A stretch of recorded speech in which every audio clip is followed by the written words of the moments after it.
Speed. Power. A man who seemed to break the laws of gravity itself. For millions, Benny the Jet, Urquidez, wasn't just a fighter. He was the very definition of kickboxing. A pioneer, an icon, an undefeated legend. But was he really perfect? Or is the truth behind his myth far more complicated than anyone dares to admit? As far back as the late 1950s and 60s, a Japanese boxing promoter named Osamu Noguchi had the vision to blend the powerful strikes of Muay Thai with the techniques of karate. He wanted to create a new exciting hybrid sport. It was Noguchi who first coined the Japanese English term kickboxing, setting the stage for the sport's eventual.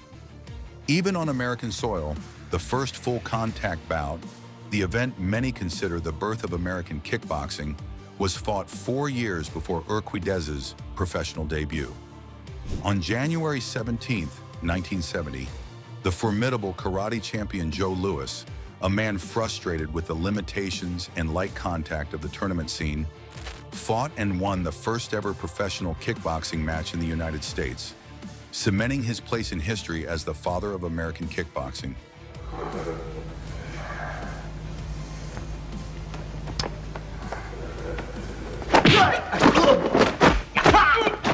So if Urquidez didn't invent the sport, why is his name so inextricably linked with it? Because while others may have laid the foundation, it was Benny the Jet who built the house and invited the world inside. He didn't invent kickboxing, he defined it. This common misconception arose because, through his electrifying style, his willingness to fight anyone, anywhere in the world, and his savvy media presence, he became the undisputed global face of the sport during its most critical growth phase. The second, more powerful part of the legend is the undefeated record. It's the cornerstone of his mythos. His own website claims an incredible 63 wins and 0 losses, with a staggering 57 knockouts. In some interviews, he has even claimed a record as high as 200-0. But official records from the era, compiled by historians and sanctioning bodies, tell a different, more complicated story. 49 wins, 1 loss, 1 draw, and 2 controversial no contests. So where does the truth lie? The answer is found in 3 crucial fights, all of which took place in the Wild West of early kickboxing, where rules were ambiguous and chaos was a common ringside companion. And I became the champion of the World Series of Martial Arts, and then I went into PKA, and then it went into WKA, and then it went into NKL, then it went on and on. So I hold, I forgot how many titles I hold. March of 1977, Los Angeles. Urquidez faces the formidable Muay Thai champion, Narongnoy Kiatbandit. The clash of styles, the fluid, spinning attacks of American kickboxing versus the powerful clinch-heavy style of traditional Thai boxing, was immediate and violent. The fight descended into utter chaos with fouls from both sides, culminating in a full-blown riot as spectators stormed the ring, forcing the referee to stop the fight. The official result, a no contest. A fight with no winner, lost to pandemonium. August 1978, Japan. This is the single, solitary blemish on Urquidez's documented professional record. He faced another tough Thai fighter, Prayout Sitabunlert. Urquidez was outmaneuvered, particularly in the clinch, and lost a decision. To this day, he maintains that the bout was agreed upon as a no-decision exhibition, a clause he claims was conveniently ignored after the fight was over. However, his decision not to pursue an immediate rematch to avenge this supposed injustice was noted by the Japanese fight press at the time, leaving a permanent question mark. August 1980, Florida. In a non-title bout, Urquidez loses a decision to American boxer Billy Jackson. But this fight was shrouded in controversy from the start. Last-minute rule changes, demanded by Jackson's team, banned Urquidez's signature, powerful low kicks, effectively taking away one of his primary weapons. There were even allegations of mismatched glove types. In an almost unprecedented move, the result was officially overturned to a no contest, but not until 6 years later in 1986.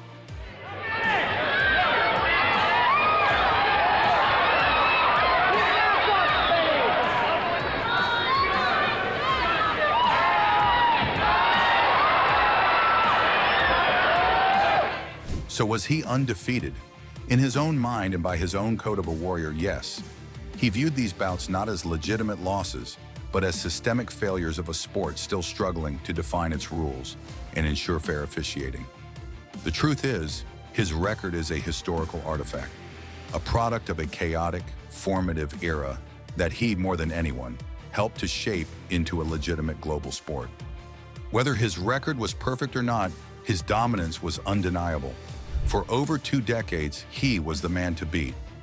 So how did he do it? What were the secrets that made the Jet fly higher than everyone else?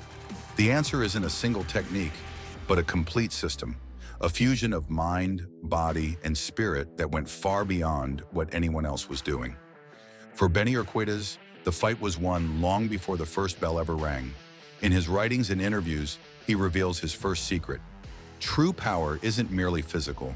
He taught that fighting power originates from the center of the gut. But the most important power of all is mental discipline. He lived by the philosophy that the way you train is the way you will react in a crisis. He drilled his techniques through endless, mindful repetition until they transcended thought and became pure, unconscious reflex. Ready? And slap. Come on, stop the body. That's it. Control it, control it. And we're getting a little carried away here. Okay, that's good though. This mental discipline extended directly to his brilliant ring strategy. He treated distance not as a passive space, but as an active weapon. He would constantly test his opponents with feints, not to land a blow, but to study their reactions. If an opponent consistently moved back, Urquidez knew he could create space at will, masterfully setting them up for his most devastating long-range attacks, like his legendary jump kicks. Of course, a brilliant strategy needs a devastating weapon, and Benny's was the stuff of legend. The jump spinning back kick. It was so fast, so precise, and so powerful, it earned him his nickname, the Jet. They actually put up a bag and they wanted me to kick it. So I kicked it and I drew him, 10 feet back when I hit him. And he said, oh, very strong, So the interpreter is telling me, because Jackie didn't speak English at all. So the interpreter was telling me that, he wanted to do it again. So they took turns holding the bag while I was kicking it. And so they knew that, okay, I have power. So I was telling the interpreter, well, this is what I do for His secret was all about efficiency and vision.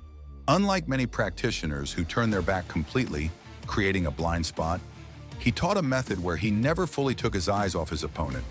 He would spin and look in one fluid, explosive, and far more deceptive motion, allowing him to track his target through the entire rotation and land with pinpoint accuracy. But that explosive highlight reel offense was built on a foundation of solid, intelligent defense. His second great secret is the principle that you cannot attack effectively if you are constantly absorbing punishment. He drilled simple, effective combinations of parries and blocks that became second nature, creating a defensive shell that allowed him to weather his opponent's storms before unleashing his own hurricane of strikes. The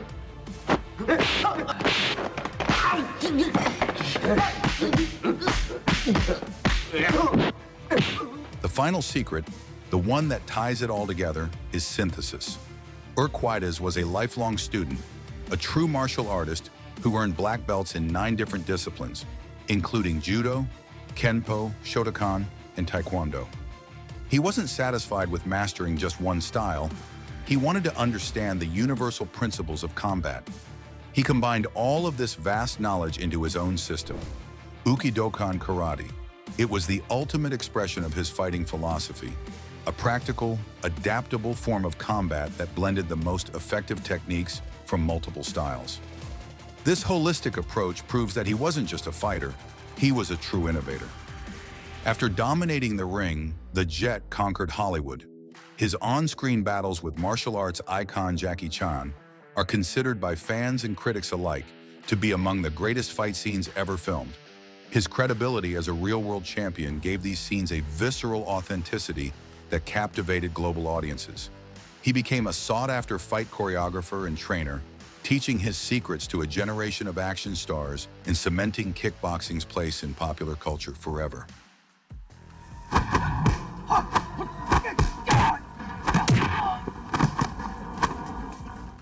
So what is the final verdict on Benny the Jet Urquidez?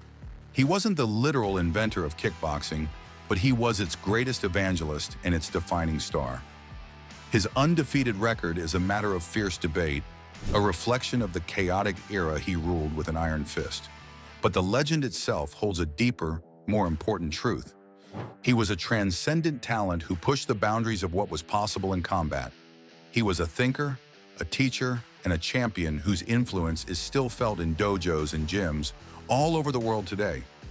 The legend of Benny the Jet isn't about a perfect record or a single invention.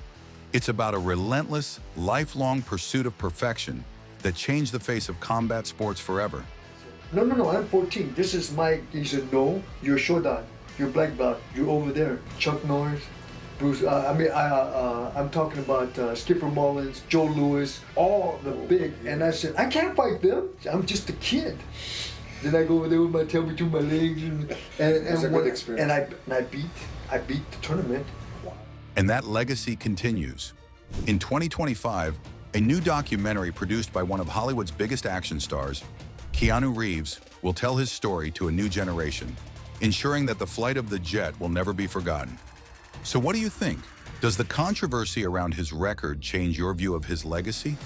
What are some of your favorite Benny the Jet moments, either in the ring or on screen? Let us know in the comments below. And if you enjoyed this deep dive into martial arts history, make sure to hit that like button and subscribe for more analysis of the greatest fighters of all time. Thanks for watching.